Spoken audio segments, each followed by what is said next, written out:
pan it down here, you see it's about 3 o'clock in the morning, and there's not a car or a person in sight.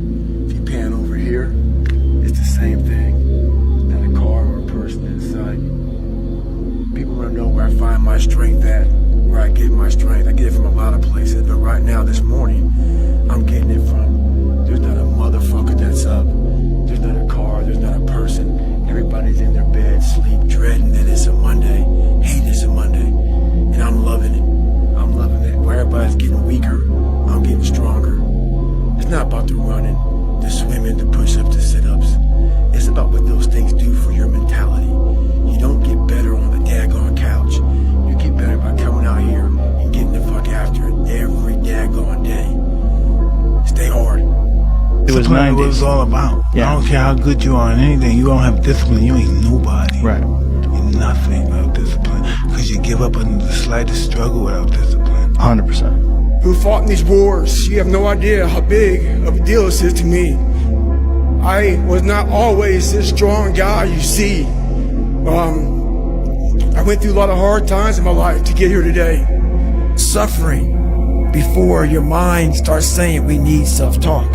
So what I tell myself is I go back to the months and years of preparation to get to that day. And I'm telling myself, the 3:30 in the morning, and I'm looking at my shoes and I want to go out there and run 30 miles. I have to, in that second, in that moment of this self-talk, my mind saying, you gotta find more, you gotta find more. I once again calm down, go back into my mind, in my cookie jar I call it, and I have to reflect back on the shit I did to get here. And that becomes my self-talk. Self-talk does not work unless it is real. Most of us lie to ourselves in the self-talk. It doesn't work. It has to be real. It has to be something that you've done to make it really work. Be the guy who embraces the ugly, the miserable. Be the guy who embraces hard work, the grind. Don't be afraid of being hurt. Don't be afraid of sacrificing some blood. Every morning, every day of our lives, we have choices to make. You have the choice to stay in bed, to say, forget it, I'm not gonna work out today, or forget it, I'm not gonna work hard today. You always have a choice every single day of your life. A lot of times I'll be in a 200-mile run or something like that, and I'm all jacked up. Body's broken, mind's broken, spirit's broken. I started to say, what if I can pull this off? When I first walked into the Navy SEAL recruiter's office, he looked at me and said, there's only been 35 African Americans in 70 years make it through. You know what I said to myself? What if I can be the 36th? It's the what if I can pull off a fucking miracle.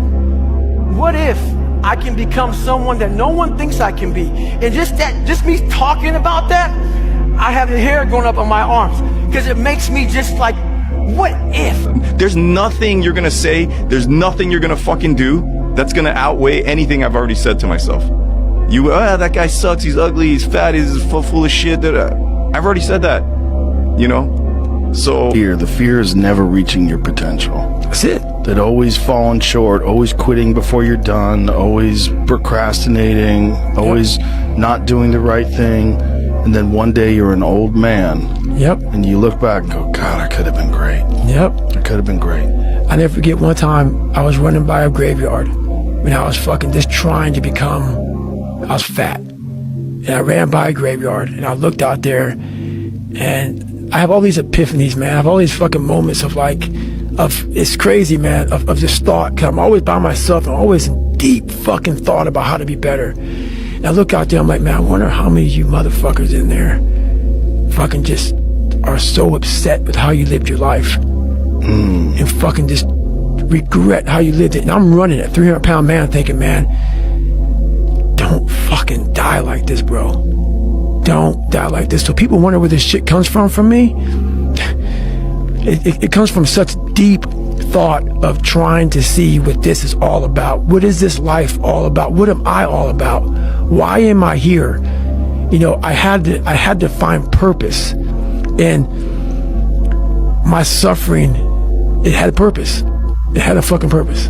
There's also a section of men who just feel alone, like myself, who felt like they have to hold things in and that they shouldn't share their emotions, that they don't lean on people and that they should just carry stuff in and they need to be X, Y, and Z to be like good enough. So there's this like balance of that, and you almost need to learn to, again, like I mentioned, like that, the masculine and the feminine, being able to integrate that.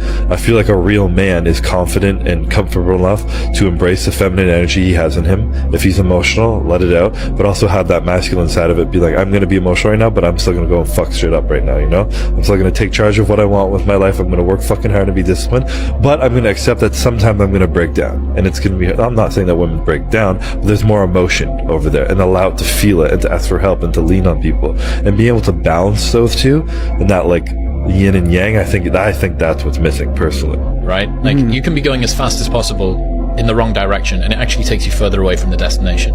This is something that a lot of people, I call it the menopause, which is mid-20s toward late 20s. A lot of guys, it seems like you had yours earlier, realize that a lot of the values that they hold, a lot of the things that previously they took a sense of self-worth from, that the world told them that they should value, they don't make them feel fulfilled anymore. And they go, oh fuck, like I got toward the top of this mountain and I realized that it was the wrong mountain that I climbed, and actually I was supposed to be on that one over there. And it's difficult because in order to get to that one, you need to go back down this one that you've already climbed. You need to dispense with the stuff that you've got rid of. This is where I think introversion is such a cheat code, because like I feel like you're less at the mercy of other people's desires. Because even like for me, I noticed that if the more frequently and the more for a sustained period of time I'm involved in certain just patterns of behavior, oftentimes socially or just what I do in general, you just become locked in those patterns and it becomes more difficult. You have more of like a narrow perspective. So,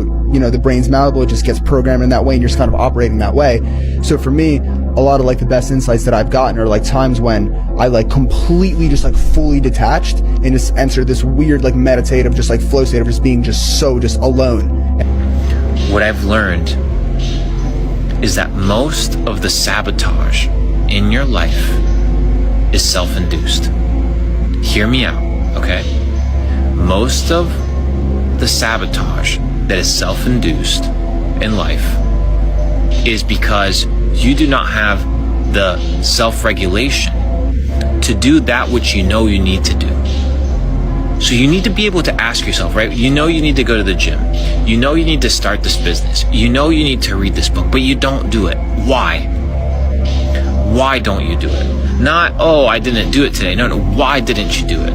Why did you cave to the nonsensical bullshit in the perspective that you're above the grind, you're above the work, you're above the consistency?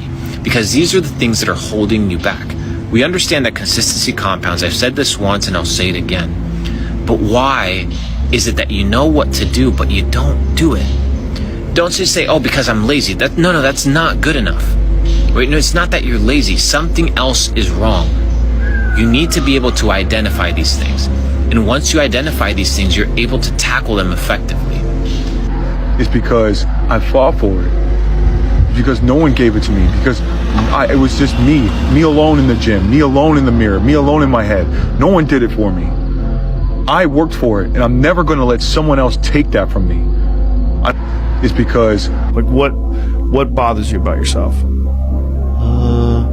I just wish I just felt more comfortable in my own skin a lot of times, you know, because I feel like I would be able to be more effective as a person if I could just like kind of not toil in some of my own, you know, small self-worth issues or like lack of confidence at times. You know, I wish I could trust my instincts, and I wish my instincts were like better calibrated so that I knew when if I was doing like okay and good stuff, then my insides like told me you're being okay, you don't have to worry, you know.